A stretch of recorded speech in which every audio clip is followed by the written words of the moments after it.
तो अखिल academy YouTube channel पर आप सभी का वेलकम है। आज मैं चालू करने जा रहा हूँ क्लास 11th की सीरीज। ठीक है, तो सबसे पहले तो मैं आप लोगों से ये कहूँगा कि जिन्होंने भी इस चैनल को लाइक, शेयर और सब्सक्राइब नहीं किया है, पहले फर्स्ट ऑफ ऑल ये काम करें आप। और अब मैं चालू करने जा रहा हूँ क्लास 11th की सीरीज। तो क्लास 11th की सीरीज में जो मैं चैप्टर चालू करने जा रहा हूँ, फर्स्ट ऑफ ऑल मैं चालू करने जा रहा हूँ बेटा complex number. What is the definition of complex number, और इस बात का मतलब या इंट्रोडक्शन क्या है कि कॉम्प्लेक्स नंबर होते क्या हैं। तो कॉम्प्लेक्स नंबर में बेटा सिर्फ इतना सा समझना है आपको कि इसमें हमारे पास रियल नंबर भी आएंगे और इसमें हमारे इमेजिनरी नंबर भी आएंगे, और उसी का जो सम होता है, उसी का जो यदि हम हिंदी में बोलें जोड़ यदि हम करेंगे तो एक कॉम्प्लेक्स नंबर, एक समिश्र संख्याएं मिलेंगी। मैं बायलैंग्वेज पढ़ा रहा हूँ तो हिंदी मीडियम वाले यदि कोई बच्चे हैं तो मैं यहाँ लिख देता हूँ कि कॉम्प्लेक्स नंबर को हिंदी में बोला जाता है समिश्र संख्याएं। तो इसकी डेफिनेशन क्या होती है? तो कॉम्प्लेक्स नंबर की जो डेफिनेशन होती है, sum of real and imaginary number, sum of real and imaginary number is called complex number, is called complex number. समिश्र संख्याएं क्या होती है? जो वास्तविक संख्याएं होती है और जो काल्पनिक संख्या होती है, उसी के योग को हम क्या कहते हैं बेटा? कॉम्प्लेक्स नंबर कहते हैं। वास्तविक संख्याएं क्या होती है और इमेजिनरी संख्याएं क्या होती है, इमेजिनरी नंबर कौन कौन से होते हैं, ये सब मैं आप लोगों को आज बताने वाला हूँ। आप रियल नंबर की बात करेंगे तो आप लोगों ने छोटी क्लासों में पढ़ा होगा कि रियल नंबर क्या होता है। तो बेटा रियल नंबर चाहे आपका वो इंटीजर हो, चाहे नेचुरल नंबर हो, चाहे होल नंबर हो, ये सभी आपका क्या होता है? Real number. मतलब ऐसे नंबर जिनको हम नंबर लाइन पे रिप्रेजेंट कर सकें। जैसे मैंने आपको एग्जांपल के लिए बोला कि मुझे 4.5 बताओ नंबर लाइन पे कहाँ बनेगा, तो आप कहेंगे सर ये एक नंबर लाइन है, बीच में सेंटर ओ है, ओ बोले तो इसको 0 से स्टार्टिंग करते हैं नंबर लाइन को, ये 1 है, ये 2 है, मतलब यहाँ पॉजिटिव नंबर्स आएंगे सारे। ठीक है, ऐसे ही सारे नंबर सो ऑन लास्ट में नॉट डिफाइन तक चलते रहेंगे। ऐसे यदि इधर मैं बात करूँगा तो इधर आपके पास -1 आएगा, -2 आएगा, और सो ऑन यहाँ तक हम बात करेंगे तो ये आएगा बेटा -इन्फिनिटी तक। अब मैं आपसे ये कहना चाह रहा हूँ कि मुझे 4.5 बताओ पॉजिटिव में, तो आप कहेंगे सर 3 के बाद यूनिट हमने मानी होगी, यहाँ 4 होगा, वो कहीं ना कहीं इस लाइन पर यहाँ 4.5 आया होगा। ठीक है, ऐसा हम मान के चल रहे हैं। तो यहाँ पर आपने क्या देखा? यहाँ पर आपने ये देखा कि ऐसा नंबर था जो कि हम नंबर लाइन पर उसको रिप्रेजेंट कर पाए। ठीक है, ऐसे नंबर क्या होंगे? आपके वास्तविक संख्या कहलाएंगे। ऐसे ही जो संख्याएँ क्या कहलाएंगे? आपकी वास्तविक, या ऐसे नंबर आपके क्या कहलाएंगे? रियल नंबर कहलाएंगे, जिसको आप नंबर लाइन पर रिप्रेजेंट कर सको। ठीक है, तो मैं ये कहूँगा जी कंप्लीट मैथमेटिक्स है, जो भी आप लोगों को 9th 10th क्लास तक पढ़ते हुए आ रहे हैं बेटा, वो सभी रियल नंबर में आती है। भले ही चाहे वो इंटीजर हो, भले ही वो आपका एक नेचुरल नंबर हो, चाहे वो पूर्ण संख्या जिसको आप बोलते हैं, होल नंबर जिसको आप बोलते हैं, चाहे वो परफेक्ट नंबर हो, सब आपके एक रियल नंबर में आते हैं। बात आती है इमेजिनरी नंबर क्या होते हैं। तो बेटा ये हमारा टॉपिक है 11th क्लास का, जिसको अपन बोलते हैं हिंदी में काल्पनिक संख्याएं। तो जस्ट उल्टा है, जैसे मैंने यहाँ पर ये बोला या यहाँ पर मैंने ये समझाया कि रियल नंबर जो होते हैं वो क्या होते हैं? रियल नंबर वो होते हैं जो नंबर लाइन पे आप इनको रिप्रेजेंट कर सकते हो, ये रियल नंबर होते हैं। मैंने बोला यदि जिस नंबर को हम रियल नंबर लाइन पर यदि रिप्रेजेंट नहीं कर सकें, वो सारे नंबर क्या होते हैं बेटा? एक इमेजिनरी नंबर होते हैं।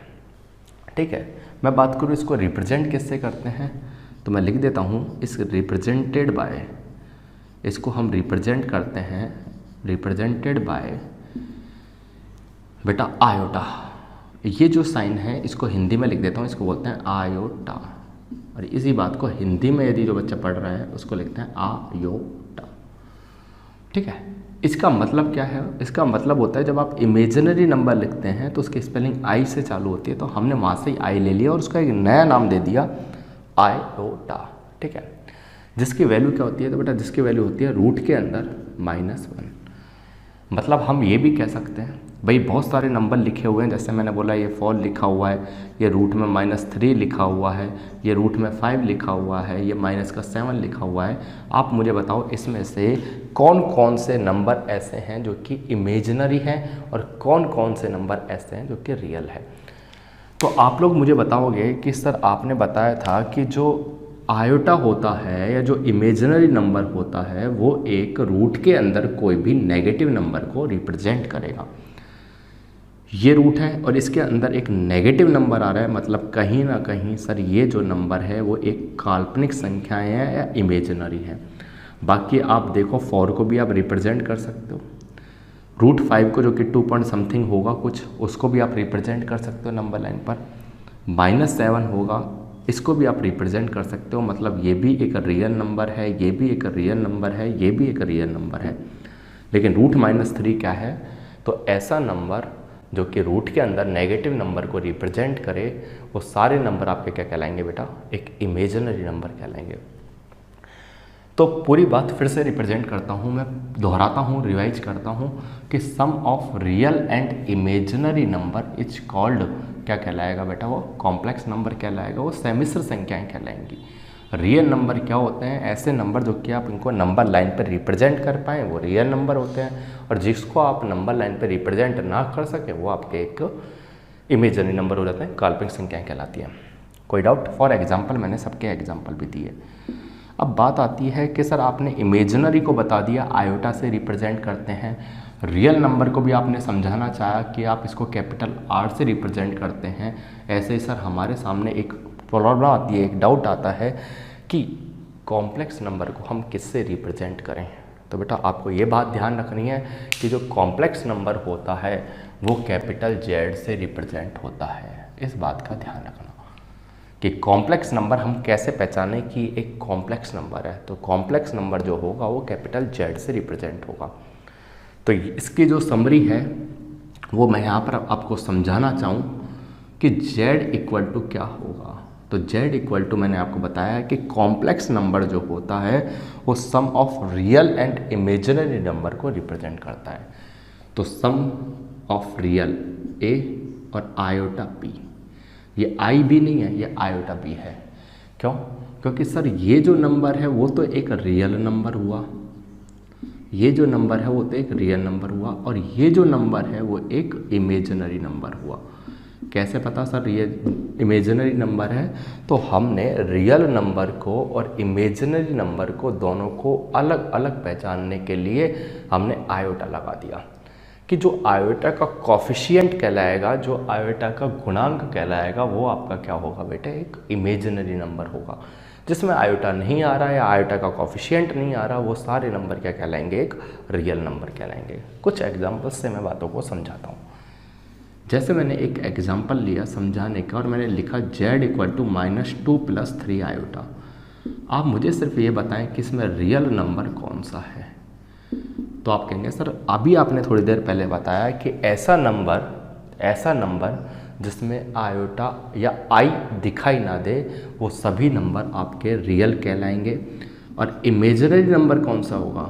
ऐसा नंबर जो सर आयोटा का कॉफिशिएंट होगा या आयोटा के साथ दिखाई देगा। तो I मतलब आयोटा के साथ क्या दिखाई दे रहा है? तो आप कहेंगे सर +3 दिखाई दे रहा है। तो कुल मिला के आपसे पूछा जाता है एग्ज़ाम में कि इसमें से रियल वैल्यू और इमेजिनरी वैल्यू कौन कौन सी है, वो बताइए आप। रियल को मैंने बताया था एक सिंबल से स्मॉल a से रिप्रेजेंट करते हैं, और यहाँ इमेजिनरी वैल्यू रियल को A से, इमेजिनरी को B से रिप्रेजेंट करते हैं। ये ज़रूरी नहीं है कि आप यही रिप्रेजेंट करो। आप कहेंगे सर रियल होना चाहिए, इमेजिनरी होना चाहिए और उसका सम होना चाहिए। जैसे मैंने यहाँ पर x लिया, यहाँ पर मैंने y लिया, लेकिन ये तो सर दोनों रियल है, तो बेटा मैंने इसके साथ आयोटा लिख दिया। अब हम कह देंगे सर ये वैल्यू तो इमेजिनरी है और ये वैल्यू एक रियल है। क्या मेरी बात बेटा आप समझ पाए? एक और एग्जाम्पल से बात तो बता दूंगा आपको, एक एग्जाम्पल से और बातें समझाने का प्रयास करता हूँ, समझना भाई। Z इक्वल टू मैंने लिखा 4 - 5 आयोटा। इस बात का क्या मतलब है? मैं आपसे कहूँ रियल वैल्यू बताओ, तो बेटा रियल जो है ना उसको RE लिख देते हैं शॉर्ट में, ठीक है। तो रियल वैल्यू की बात आएगी तो आप बोलेंगे सर जिसमें आयोटा नहीं है, मतलब फॉर एक यहाँ पर रियल वैल्यू है, और इमेजिनरी को हम IMG से लिखते हैं, OMG नहीं, IMG से रिप्रेजेंट करते हैं, जिसमें आयोटा का कॉफिशिएंट आता है। और आयोटा का कॉफिशिएंट क्या है यहाँ पर, तो आप कहेंगे सर -5 है। तो मेरे प्यारे बच्चों, आप कॉम्प्लेक्स नंबर के बारे में आज क्या सीख पाए? तो सर हम कॉम्प्लेक्स नंबर के बारे में ये सीख पाए कि कॉम्प्लेक्स नंबर जो होगा वो कैपिटल Z से रिप्रेजेंट होगा। दूसरी बात, इस केस अंदर sum of real and imaginary number होता है, जिसके अंदर वास्तविक और काल्पनिक संख्याओं का योग होता है। साथ में आयोटा की वैल्यू यदि आपसे कोई पूछना चाहता है तो आयोटा की वैल्यू आप बता सकते हैं कि रूट के अंदर जो भी नेगेटिव वैल्यू होती है, वैसे आप स्टैंडर्ड वैल्यू आयोटा की बता सकते हैं, मैंने लिखवाया भी है कि आयोटा की स्टैंडर्ड जो वैल्यू होगी वो रूट के अंदर -1 होगी। लेकिन आप ज़रूरी नहीं है कि रूट के अंदर -1 ही आए, रूट के अंदर -3 भी आ सकता है, रूट के अंदर -4 भी आ सकता है। बेटा ये रूट के अंदर जितने भी नेगेटिव नंबर आते हैं सब आयोटा को रिप्रेजेंट करते हैं, क्योंकि मैं आप लोगों को नेक्स्ट वीडियो के अंदर ये बताऊंगा, ये सिखाऊंगा कि कैसे हम कोई भी रूट के अंदर नेगेटिव वाली वैल्यू को पहचान पाएँ कि वो एक इमेजिनरी नंबर है।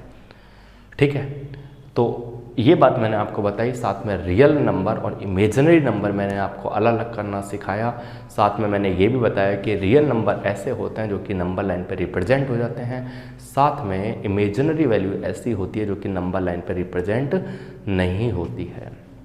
ठीक है, तो बच्चों यदि आज की वीडियो आपको इस पार्ट में हम इतना ही रखेंगे, क्योंकि अभी हमने ये सीरीज चालू करी है, वक्त पे वक्त आपको अपडेट मिलती रहेंगी। तो सबसे पहले आप इस वीडियो को बेटा जितना हो सके उतना लाइक, शेयर, सब्सक्राइब करें। साथ में मैंने आपको पहले ही बताया था कि हमारी टीम, मेरी टीम नहीं, हमारी टीम जो पूरा मिलकर जो काम कर रही है आप लोगों की मेहनत के लिए, इस समय जो बंद हुआ है सब, उससे बाहर डिप्रेशन से लोगों को या बच्चों को निकालने के लिए, उसका आप सभी बच्चे एक बार रेस्पेक्ट कीजिए सब्सक्राइब करके। ठीक है, फिर मिलेंगे बच्चों। ठीक है, दुआओं में याद रखना और ध्यान रखना, सीरीज आज से ही चालू है, तो आप भी बेटा आज से ही इतना मोटिवेट रहें, कॉपी पेन लेकर साथ बैठे रहें। ठीक है, मिलते हैं बच्चों, बाय नेक्स्ट वीडियो में।